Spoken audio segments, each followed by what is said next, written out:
Hi everyone, you are warmly welcome to Saman Yapa YouTube channel. This is the Spoken English for Daily Use program. ඔයාලා සියලු දෙනාම සුපුරුදු පරිදි Saman Yapa YouTube channel එකට සාදරයෙන් පිළිගන්නවා. අපි මේ කරගෙන යන වැඩසටහන ඒ කියන්නේ දවසකට සාමාන්‍ය වාක්‍ය 10ක් සහ ඒ ආශ්‍රිතව තියෙන ව්‍යාකරණ ඒ වගේම ඔයගොල්ලන්ගේ වාග්මාලාව vocabulary එක වැඩි කරගන්න මම උදව් කරනවා. ඉතින් මේ වැඩසටහනේ දිගටම පවත්වාගෙන යාම සඳහා ඕගොල්ලන්ගේ සහයෝගය අවශ්‍යයි. මම මේ දාන වීඩියෝ එකකට views 1000ක් ලැබෙන මොහොතේදී තමයි මම අලුත් වීඩියෝ එකක් නැවත දාන්නේ. ඒ නිසා ළඟ වීඩියෝ අවශ්‍ය නම් ඔබ කළ යුත්තේ මොකක්ද? ඔබ මේක නරඹලා යමක් ඉගෙන ගන්නවා වගේම ඔබේ යහළුවන්ටත් හිතවතුන් අතරින් මේක ෂෙයා කරමින් ඔවුන්ටත් මේක ඉගෙන ගන්න අවස්ථාව සලසන්නට පුළුවන්. ඒ අතරතුර views 1000 සම්පූර්ණ වෙනකොටම මම ඊළඟ වීඩියෝව ඔයගොල්ලෝ වෙනුවෙන් නිකුත් කරනවා. ඉතින් මම බලාපොරොත්තු වෙනවා මගේ ඉල්ලීම අහක දාන්නේ නැති වෙයි කියලා. එහෙනම් දැන් මතකනේ වීඩියෝ එකක් දාලා views 1000ක් පිරෙන මොහොතේදී මම තවත් වීඩියෝ එකක් ඔයගොල්ලෝ වෙනුවෙන් දෙනවා. ඒ අතරෙදි spoken english තියෙන්න පුළුවන්, grammar lessons තියෙන්න පුළුවන්, වචන දියුණු කරගන්න අවස්ථා තියෙන්න පුළුවන්.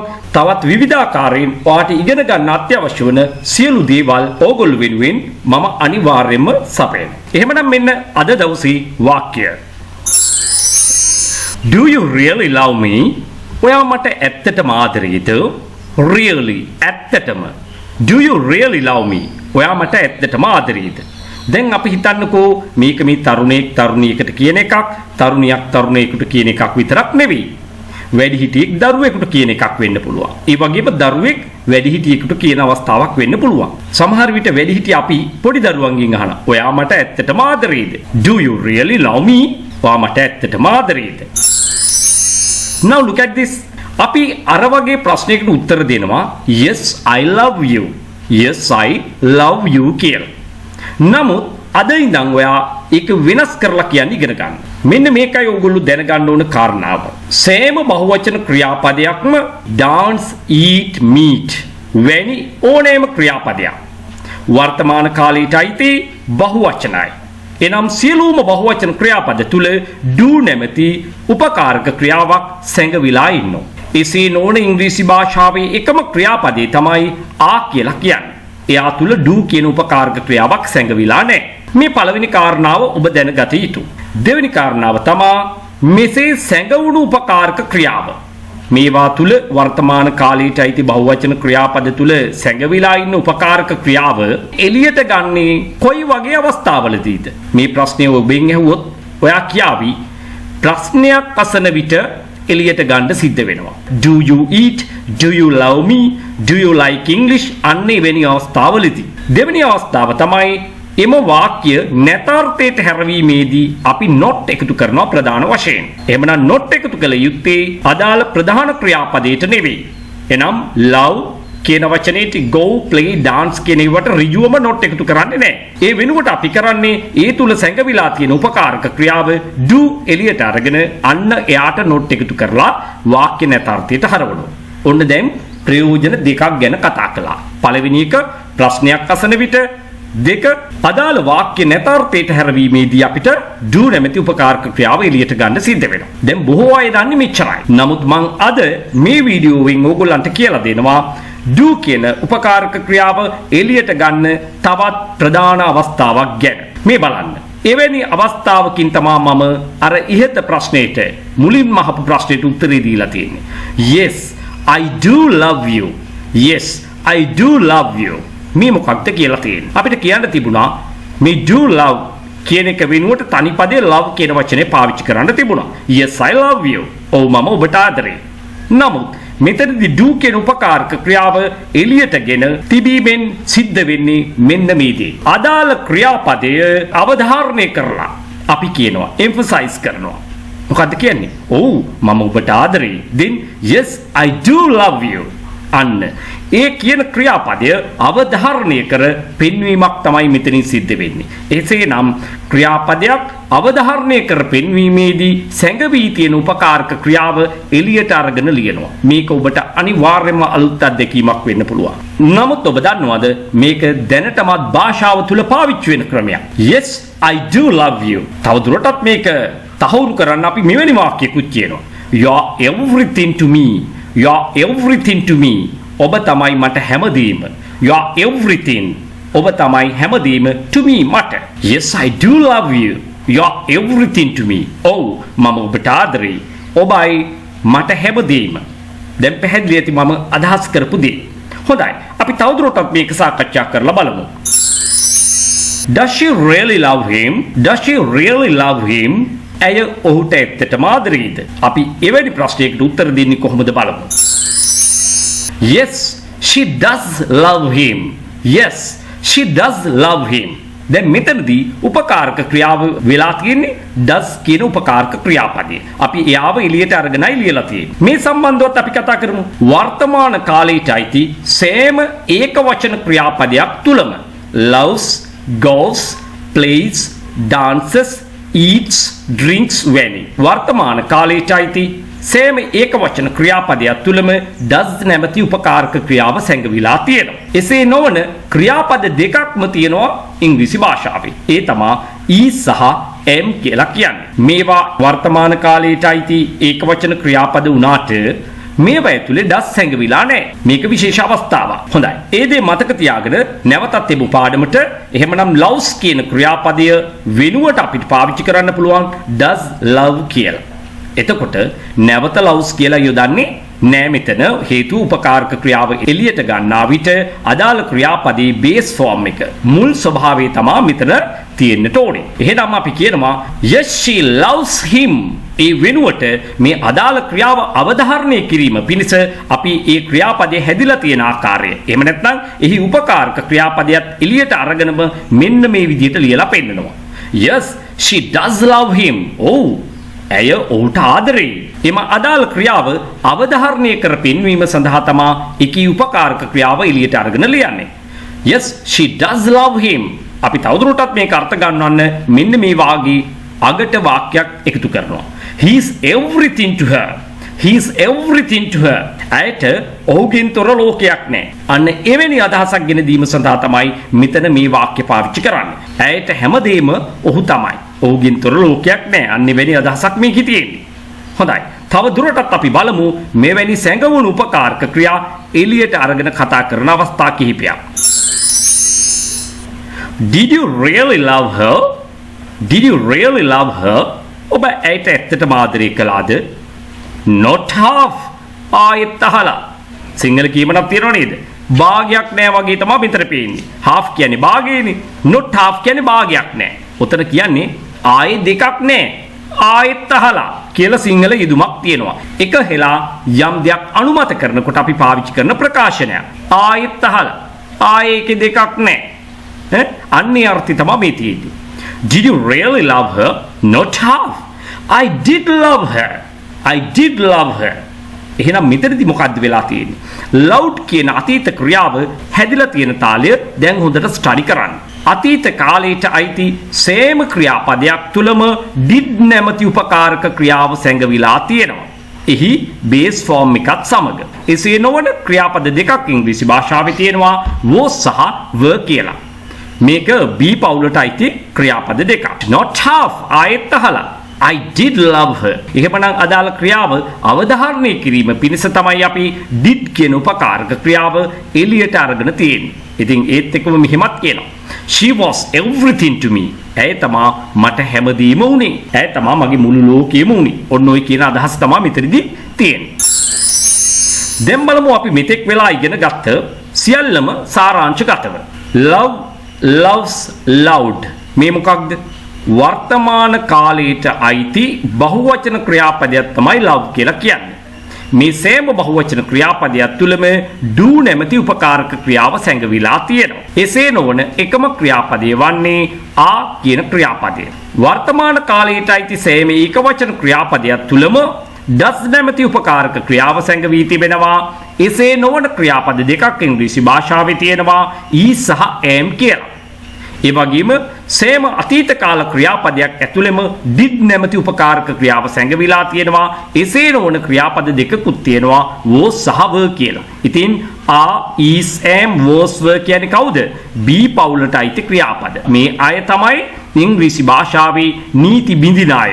අනිත් අයට අදාළ නීති මේගොල්ලන්ට බොහෝ වෙලාවට අදාළ වෙන්නේ නැහැ. ඒක කාරණාවක්. දැන් බලන්න මේ do does did උපකාරක ක්‍රියාපද වෙනස් වුණාට ඊට එහා පැත්තේ තියෙන ක්‍රියාව වෙනස් වෙලා නැහැ. ඇයි? ඒකට හේතුව තමයි අදාළ ක්‍රියාවේ බේස් ෆෝම් එක. මතකද? ක්‍රියාවේ ප්‍රകൃතිය මුල් ස්වරූපේ තමයි අපි මෙතන ලියා දක්වන්න ඕනි සෑම විටම. නමුත් මේ අදාළ ක්‍රියාවේ මුල් ස්වරූපයයි did නැමැති උපකාරක ක්‍රියාව එකතු වීමෙන් ක්‍රියාව අතීතයට හැරවෙනවා. අදාළ ක්‍රියාවේ මුල් ස්වරූපයයි does නැමැති උපකාරක ක්‍රියාව එකතු වීමෙන් අදාළ ක්‍රියාව ඒක වචනෙට හැරවිලා තියෙනවා. අදාළ ක්‍රියාවේ මුල් ස්වරූපයට do නැමැති උපකාරක ක්‍රියාව එකතු වීමෙන් වර්තමාන කාල බහුවචන ස්වරූපේ නිර්මාණය වෙලා තියෙනවා. ඉතින් do එකතු වීමෙන් ක්‍රියාපදයේ වෙනසක් සිද්ධ වෙලා පෙනෙන්නේ නැහැ බැලූ බැල්මට. ඒකත් තේරුම් ගන්න අපි අවශ්‍යයි. මම මේ සියලු දේවල් මෙසේ පැහැදිලි කිරීම කරන්නේ තාමත් ඉංග්‍රීසි භාෂාව පැටලෙන අය ඉගෙන ගන්න උත්සාහ කරනවා. නමුත් නිසි ක්‍රමවේදයක් නැහැ, නිසි මාර්ගයක් නැහැ. අන්න ඒ අය වෙනුවෙන් තමයි මේ සියලු පැහැදිලි කිරීම කරන්නේ. Number 6. I do like to speak English. I do like to speak English. ඔයාට කියන්න පුළුවන් මෙහෙම. I like to speak English. මම ඉංග්‍රීසි කතා කරන්නට කැමතියි. ඉතින් ඔයා මේකට මම කැමතියි ක්‍රියාව අවධාරණය කර කියනවා. එතකොට ඔයා කරන්න ඕන එකම දේ තමයි බොහොම සරල වැඩක්. මේ තුල සැඟවී තියෙන උපකාරක ක්‍රියාව like කියන ක්‍රියාපදයේ තුල සැඟවී තියෙන උපකාරක ක්‍රියාව do එළියට අරගෙන කියන්න. I do like to speak English. මම කැමතියි ඉංග්‍රීසි කතා කරන්නට. That's why I learn English very often. That's why අන්නේ නිසායි I learn English. මම ඉංග්‍රීසි ඉගෙන ගන්නේ very often නිතරම, නිරතුරුවම, නිරන්තරයෙන් කියන අර්ථයකට දීම සඳහා අපි මේ ෆ්‍රේස් එක පාවිච්චි කරනවා. ඒ වගේම මේ often කියන වචනය අවශ්‍ය නම් often කියලාත් අපිට උච්චාරණය කිරීමේ අවසරය තියෙනවා. I'm telling the truth. මම ඇත්ත කියන්නේ. I'm telling the truth. මම ඇත්ත කියන්නේ. I did go there yesterday. මම එහි ගියා ඊයේ. කෙනෙකුට යම් දෙයක් කියනවා. මම එහි ඊයේ ගියා. එයා පිළිගන්නෙම නැහැ. එතකොට ඔයා කියනවා මෙහිම. I am telling the truth. මම ඇත්ත කියන්නේ. I did go there yesterday. I went there yesterday වෙනුවට ඔයා went කියන එක දිග ඇරලා ලියනවා. අන්න සරල භාෂාවෙන්. ඒක හැදිච්ච විදිහට ලියනවා. කොහොමද ලියන්නේ? Did go there. I am telling the truth. මම ඇත්ත කියන්නේ. I did go there yesterday. මම ඊයේ එහි ගියා. I do want to learn English. ඒ මොකක්ද කියලා තියෙන්නේ. I want to learn English කිව්වොත් මම මෙතනදී want කියන පදය want කියලා උච්චාරණය කළේ. want යනු British pronunciation එක want කියලා ටිකක් ඇදලා කිව්වොත් ඒක American pronunciation එක. හොඳයි. I do want to learn English. මේ මොකක්ද කියන්නේ? මට ඉංග්‍රීසි ඉගෙන ගන්න ඕනේ. අවධාරණය කරන ක්‍රියාව. want කියන ක්‍රියාපදයේ තුල සැඟවිලා තියෙන do එළියට ගත්තේ නිසායි. I do want to learn English. That's why I am watching this video. ඒකනේ මම මේ වීඩියෝව නරඹමින් ඉන්නේ. අන්න ඒ නිසායි මම මේ වීඩියෝව නරඹමින් ඉන්නේ. මට ඉංග්‍රීසි ඉගෙන ගන්න ඕනේ. අන්න ඒ නිසායි මම මේ වීඩියෝව නරඹමින් ඉන්නේ. Vihara does want to live in a village. විහාරට අවශ්‍යයි ගමක ජීවත් වෙන්න. දැන් බලන්න විහාර wants කියලායි අපි සාමාන්‍යයෙන් පාවිච්චි කරන්නේ. විහාර wants. නමුත් දැන් මෙතනදී වෙලා තියෙන්නේ මොකද්ද බලන්න. wants කියන්නේ වර්තමාන කාලයට අයිති ඒක වචන ක්‍රියාව. ඒක දිගහැරලා ලියනකොට ලියන්නේ කොහොමද? does කියන උපකාරක ක්‍රියාව එළියට ගන්නවා. එතකොට මේ අදාළ ක්‍රියාපදයේ wants කියලා තවදුරටත් තියන්නේ නැහැ. want කියලා නවත්තන්න ඕනේ. මොකද base form එකට තමයි අපි මේ උපකාරක ක්‍රියාව එකතු කරලා තිබුණේ. ඒ නිසා අපි කියනවා Vihara does want to live in a village. එයාට ගමක ජීවත් වෙන්න ඕනේ. But her parents do want her to live with them in Colombo. ඒ මොකක්ද කියන්නේ?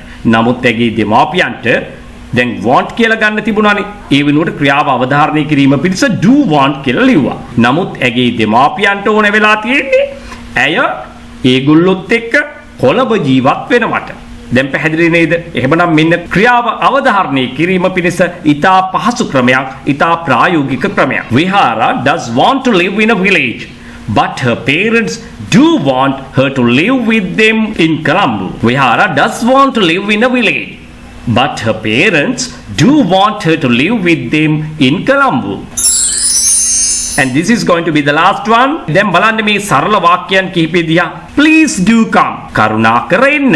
දැන් ක්‍රියාව අවධාරණය කරනවා. අපි එහිදී කරන්නේ please do come කියලා කියනවා.